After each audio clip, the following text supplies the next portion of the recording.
Good morning. My name is Christine Guevara. And I'm Kason Salator. And this is BGTV.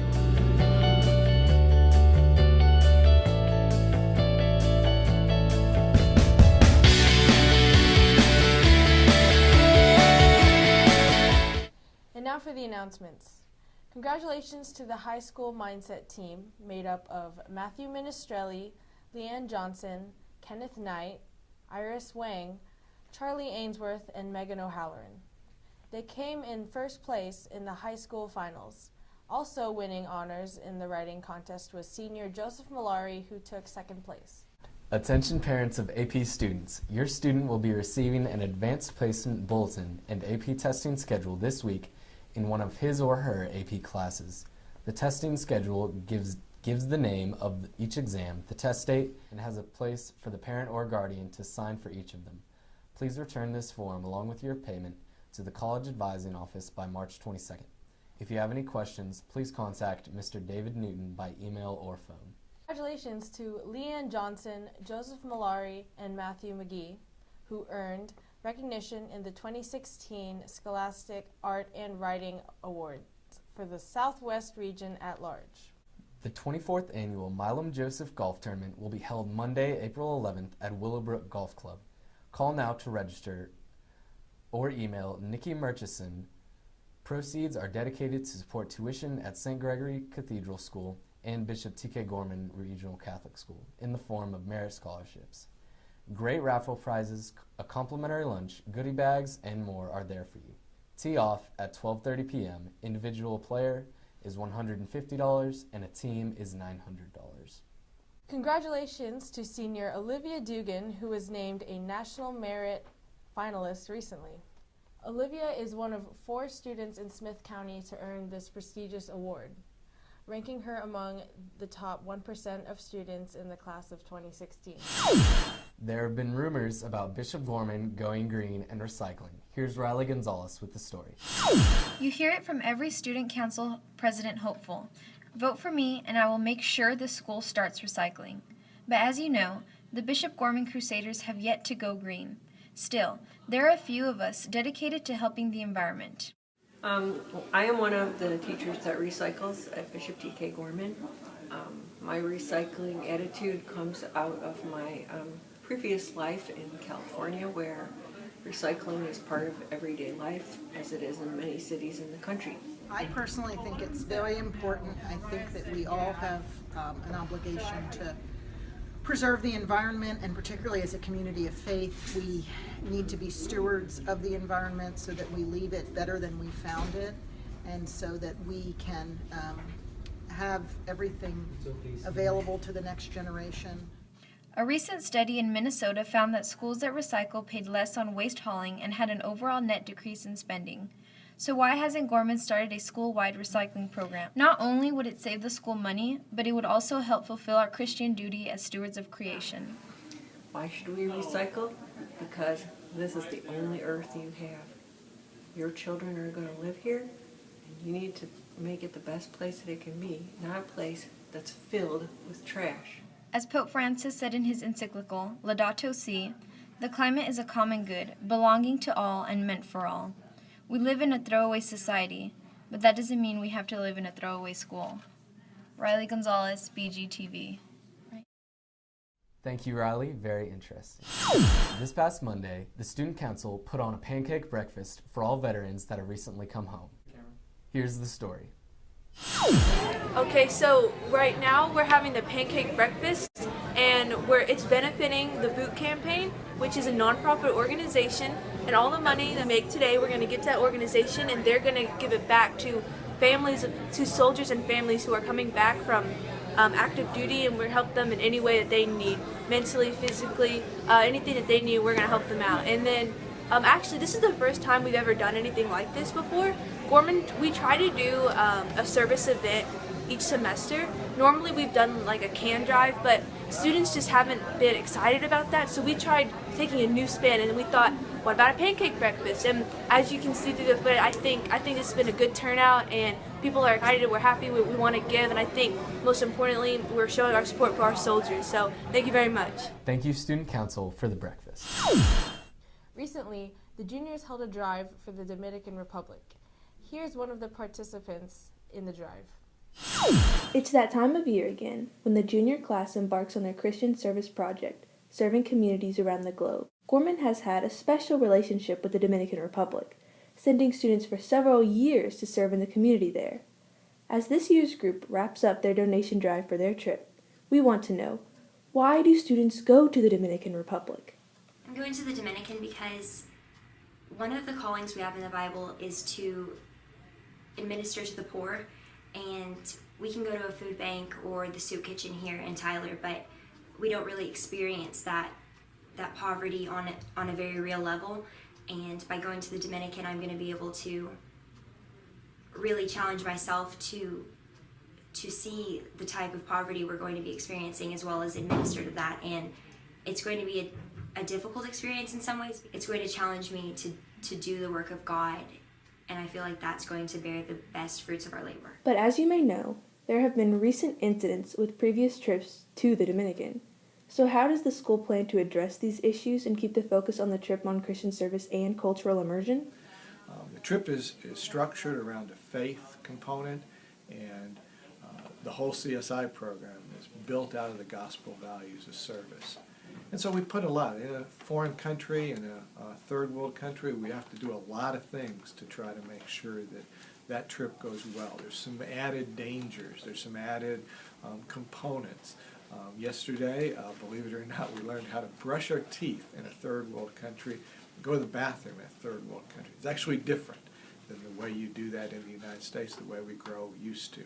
So we learn little ways things happen in different cultures with the infrastructures that they have. And we do a lot to try to make sure students are safe, students are secure, and that the dangers of third world are not going to impede on the success of the project. We're looking forward to it, and we really hope that all of the Bishop Gorman community keeps us in their prayers during that week. Thank you. We pray for safe travels and spiritual growth for those going to the Dominican Republic and all the juniors as they go out answering the Crusader call. This has been Leanne Johnson, BGTV. Thanks for the interview.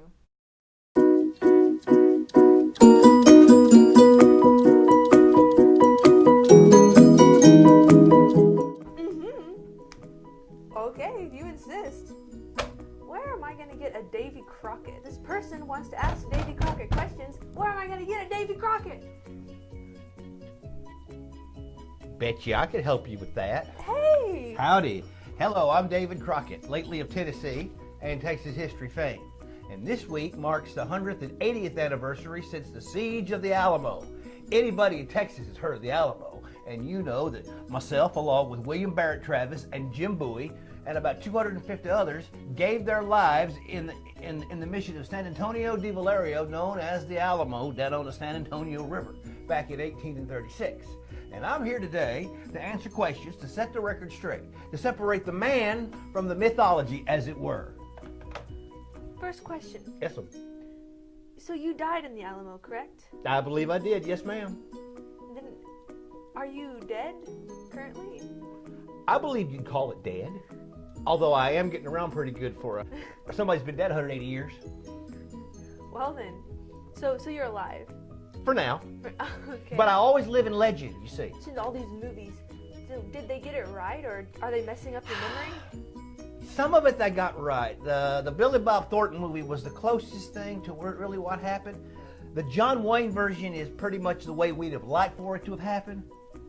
There's right and there's wrong, and you gotta do one or the other, Pilgrims. Well, that's one way of doing it, but I think the Billy Bob was closest to. So who was your favorite actor who portrayed To you? play me, I'd say John Wayne. Really? Because he just stood tall, you know what I'm saying? And said, we're gonna put everybody in the Alamo and fight Santa Anna. So John Wayne, he's dead. Nice man. So does he come back sometimes too? Oh, and have interviews? we talking compare notes. Oh, okay. So another question some of our viewers had, Mhm. in the light of political campaigns, how do you feel about those orange Florida moms driving in to your state, and buying your slogans on refrigerator magnets. How do you feel about that? You know, I never thought my slogan, "You may all go to hell and I'm gonna go to Texas," would be so popular. I said it in anger, so when I lost the congressional election in 1835 and I come down here to Texas, all of a sudden you got folks from all over buying this here slogan on their t-shirts and their bumper stickers and their what you call refrigerator magnets and coffee mugs. I wish we'd have had coffee mugs when I was in the Congress. I'd have made a fortune. So I noticed you have this this animal on your hat. I mean, on your head. Yes, it's a coonskin hat. Y'all call it roadkill, but in reality, people thought that David Crockett always wore this. But to set the record straight, that's not true. There was an actor in a play by a man named James Kirk Paulding. The play was called The Lion of the West, and it was a play based on my life loosely, and the main character based on me was called Nimrod Wildfire, and he wore this bobskin on his head.